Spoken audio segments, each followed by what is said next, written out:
Gold. Good morning, Ty. How you doing today, man? I'm doing great, Jen. You said the honor is all yours. That's BS. The honor is all mine. I'm juiced up to be joining you guys. I appreciate the invite. Well, let's begin with this because you're a kid who grew up in Iowa. You went to Iowa. I was reading a little bit about you starting out on the Pat McAfee Show as an intern, but you've been a Packers fan forever. How did that get started? Where does it come from? Just kind of, family lineage. My grandpa, was a Packers fan in the 60s. So I grew up, Lombardi, all that kind of stuff. I think the first jersey I had a Sterling Sharp jersey that I remember wearing to school, when I was super young. And it's great. I remember watching Chewy play, when I was a young kid, and I was always a massive fan of his as well. So everyone in my family is a Packers fan, really my mom's side and my dad's side. So I've been a Packers fan, my entire life. A lot of people I grew up with in Iowa were Bears fans and Vikings fans. So I was, there weren't too many Packers fans. So it was kind of perfect because I always had adversaries to kind of butt heads with as well.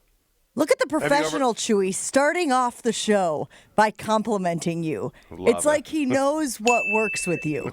Yeah, you're right. Have you ever been to Lambeau, Ty? Yeah, I have. Not for a while. I'd like to go more. I went when I was younger. I want to say I went to a Packers-Chiefs game when, Priest Holmes was the Chiefs running back. So it was probably I was probably like 11, 12 years old, but obviously, with this job, it gets a little tougher trying to get to games, but I'm hoping to get back to at least a game or two, this upcoming year. Well, we can make sure that happens if you want to get to Rodgers. Favre Rodgers. Favre. Never got to see Rodgers play at Lambeau, unfortunately. Okay. That's a long time not to go to Lambeau. All right, so how do you think the Packers offseason has gone so far? What grade would you give it? Man, that's tough to say because I'm one of those Packers fans where, especially going into this year, when you hear about the salary cap space that they have, which isn't exactly something they typically have. I want them to. You want a couple splash, acquisitions, and obviously that's not exactly what the Packers have done in the past. I think when you look at it, beefing up the offensive line and adding a guy like 𝘾𝙃𝙀𝙀𝙀, they're not super splashy names or moves, but at this point, anything to kind of, beef up the run game, because obviously that's kind of what the Packers moved to last year. Personally, I think re-signing Brandon McManus, although it kind of went under the radar for me, not having to go into the season with the, hey, are we going to have Braden Arvison? Is it going to be Anders Carlson? We saw how many game winners McManus had last year, and just having a dependable kicker, especially when we get towards the winter months in Lambeau, I think that's something that, really went under the radar, but was huge. I'd give him, a B-. I think that's, we'll see what they do in the draft. Nothing crazy. Obviously, they're not going to steal too many headlines, but I think they could have done much worse as well. Ty Schmit joining us here on Jen, Gabe, and Chewy, and you are preaching to the choir, man, because Gabe was leading the campaign for the Packers to franchise tag Brandon McManus if, in fact, he didn't want to sign a long-term deal with the Green Bay Packers. That's how valuable he thought he was to their success last season. It's one of those things, Ty, where, we had Mason Crosby for so long, and it's dependable, and then you go through the nightmare of a season and a half of not knowing if your kicker's going to actually make a kick. The solution's right in front of you, and I'm glad they took it. That is huge to me, that you don't have to worry about that headache for the next handful of seasons. Yeah, without a doubt. I still think back to that, NFC divisional round game against the Niners, where who knows what, could have happened, but I feel like you have McManus in that game, there's a chance that, the Packers end up beating the 49ers in that. And, they're playing in the NFC Championship against the Lions. Obviously, you can hindsight's 2020, but yeah, I think that's huge moving forward. Ty, what did you make of Brian Gutekunst's comments about urgency in the offseason? He said the words, and now we're trying to hold him accountable and hold him to that same standard that apparently he has for everybody else in the organization. We have been grossly underwhelmed by the pass rush and the defensive line, and we think they need to address it, and we don't know if it is going to be a priority because it feels like to us they think that the coaching is going to be the big difference between last year's production and this upcoming year's. Yeah, I mean, I appreciate it, I guess, but I mean, you guys know as well as any other Packers fan out there, or people who are in Wisconsin, Chewy. I mean, like the Packers are. There's always urgency. There it's not okay to win 7 games and hey, we're because I feel like that was the big narrative is everyone talks about how young the roster is and it's hey, we just got to wait, let them get a couple seasons under their belt, maybe we get a couple veterans in a couple different rooms here and then this team can really make the leap. But you look at what's going on around the division. You have Jordan Love right now, he's young, who knows how many healthy years Josh Jacobs has left. He was the focal point of the offense last year. So yeah, I mean, I think you look at the defense. It pains me to say it as an Iowa guy, but a guy like Lucas Van Ness, who I had incredibly high hopes for, and whether it's he wasn't getting as much burn as maybe he should have been, or he just wasn't producing on the field. Like they need guys like that to really step. Even Rashawn Gary, you pay him that contract, and I get the pressures are way up there, but at a certain point, you got to get to the quarterback, and we got to start seeing some sacks. So I don't know. It's just you look around the division, the Lions aren't getting any worse. The Vikings aren't getting any worse. And the Bears, with Ben Johnson, we'll see what happens. I feel like every year we're talking about the Bears being, a team that might go win the Super Bowl, and it never happens. But, they certainly look like they're getting better as well. So obviously you have to have that sense of urgency. Would you be in favor of them putting a package together to go and get Hendrickson from Cincinnati? Because he could possibly be available. Yeah, when that first popped up, that's kind of immediately where my mind went to. But then we hear what the Bengals, a bunch of teams have reached out, and the Bengals want a king's ransom for it. So if you have to give, a first round pick or a second round pick and a couple more picks, and then you have to pay him, upwards of $38 million or wherever that lines up. That just doesn't seem like something the Packers would be willing to do. Although, the proof is kind of in the pudding. I feel like if you do get a guy like that, like he will produce, and it probably raises the level of line play, for everyone else in that room. Bengals are just apparently printing money over there, right? They got a room in the back where they're just printing money to pay all of these guys. It helps that T. Higgins took less than market value. But that's all they're going to pay is 4 guys. The rest of the roster's kind of crappy. So, what's going to happen in Cincinnati. Speaking of wide receivers, do you think the Packers wide receivers are good enough? Cool. That's a no. All right. Yeah, no, I don't Here's think the thing, Ty, I'm going to give you a little more time. See, Pat, when he asks questions, talks a little bit longer. You cut right to the chase. You didn't really give Ty a lot of time to work on an answer. He hasn't had the offseason to think about the Packers wide receivers? I'm just saying, usually when Pat asks a question, you got a little more time to figure out the direction you want to go, and you were like, boom, answer. We got the true answer. We got the true raw emotion out of Ty.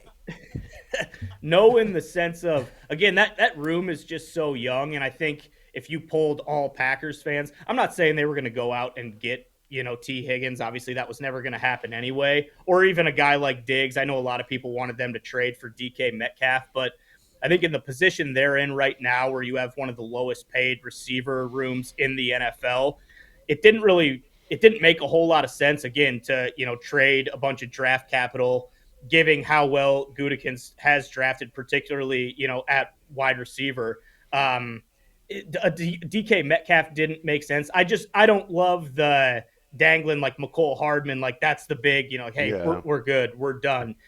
They talked about how young that is. So even if they get a guy like 𝘾𝙀𝙀𝙀 in the draft in the first round from Ohio State, I still feel like you just need a veteran in there. And whether that was someone like Cooper Kupp, again, I understand not paying $15 million a year for a guy who's banged up, but there's got to be somebody out there who could give them a veteran presence. And again, it's tough for like a guy like D-Hop. I get him wanting to go play in Baltimore as opposed to playing in Green Bay. But I think there's work to be done there. But my big thing was we need Tucker Kraft more involved next year. I need him to. I feel like he came out like gangbusters, and then he kind of had that little lull there in the middle of the season. Like when they get him the ball, he produces and he plays like a George Kittle. So we'll see. Obviously, the receivers had a little bit of a down year last year, but I'm hoping that a full, healthy year of Jordan Love, the chemistry gets better, the continuity gets better, and we'll be in a good spot,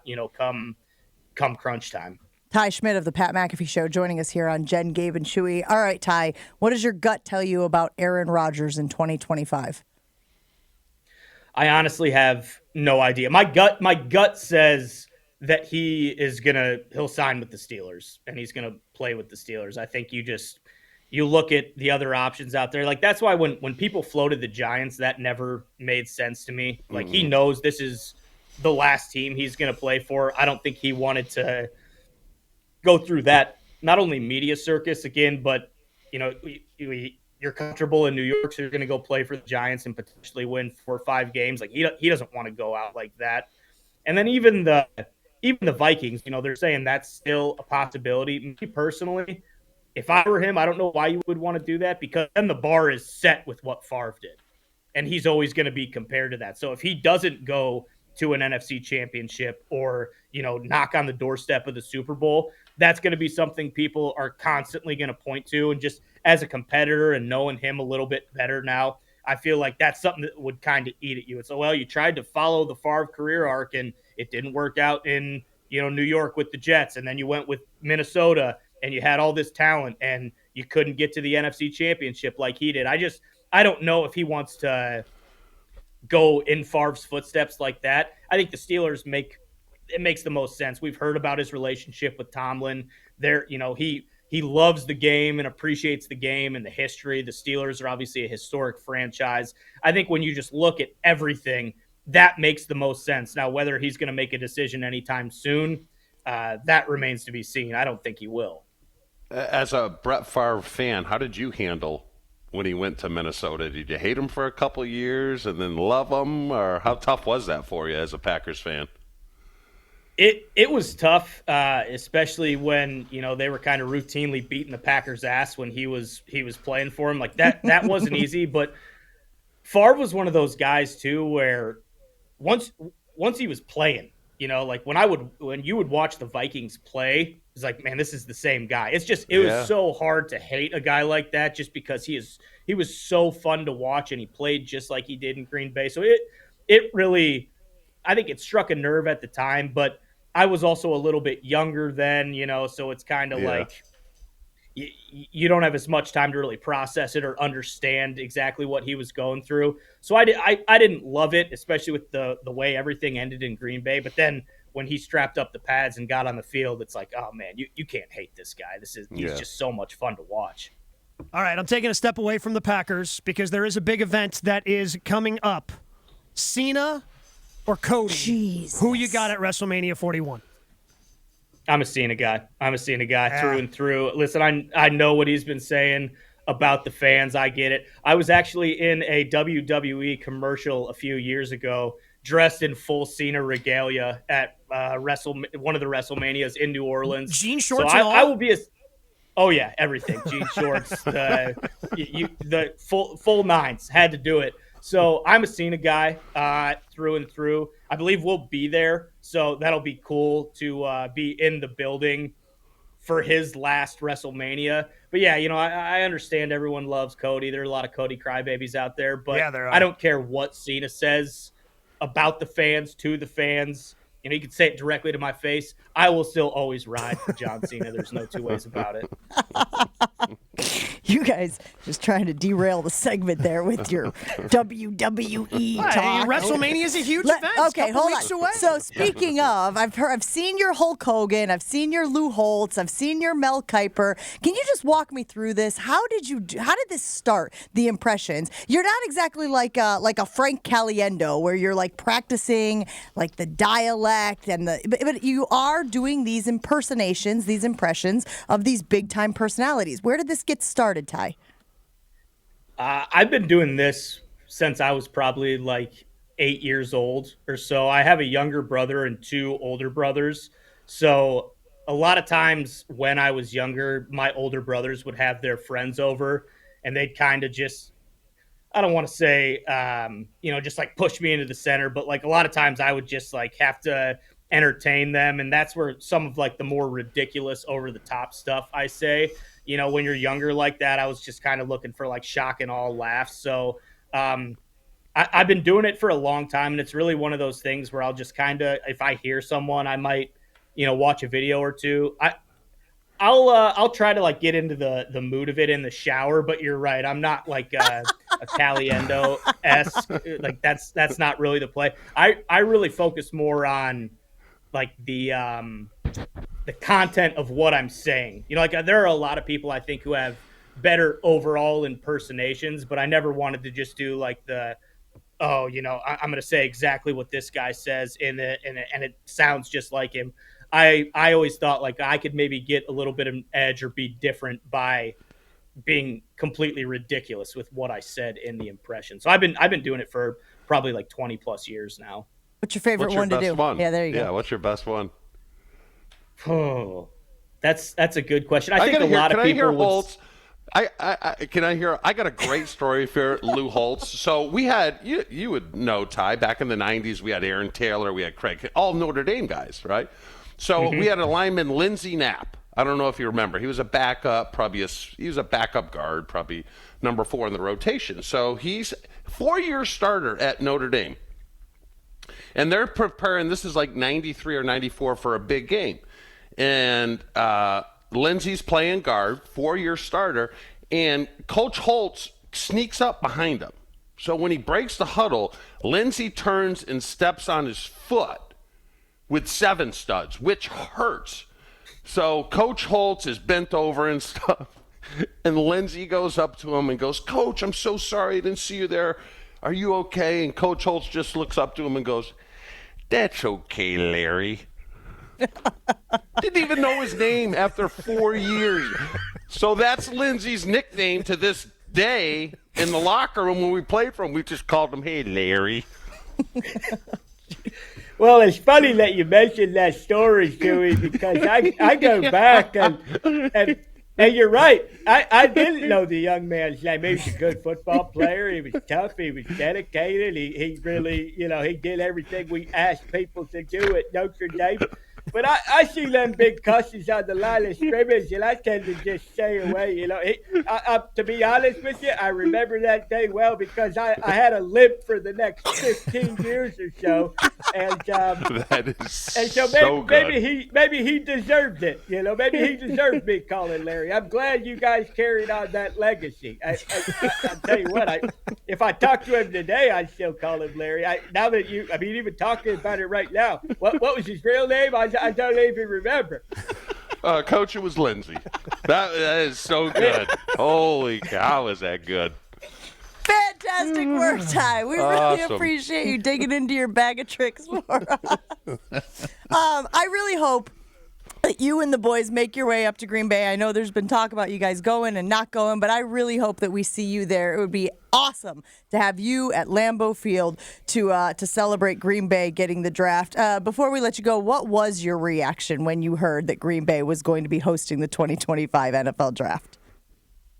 Yeah, I was jacked up, and I was thinking, at the time, like, oh, okay, here we go. We're going to be there, and like you mentioned, we'll see. That's still kind of up in the air, but I hope that there's a little bit of excitement around the Packers pick. The draft for me personally, a lot of people know. Obviously, I went berserk when they drafted Jordan Love, and that kind of carried on, and then even like last year.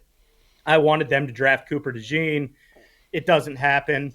So we'll see. I'm excited about the draft again, where they're picking.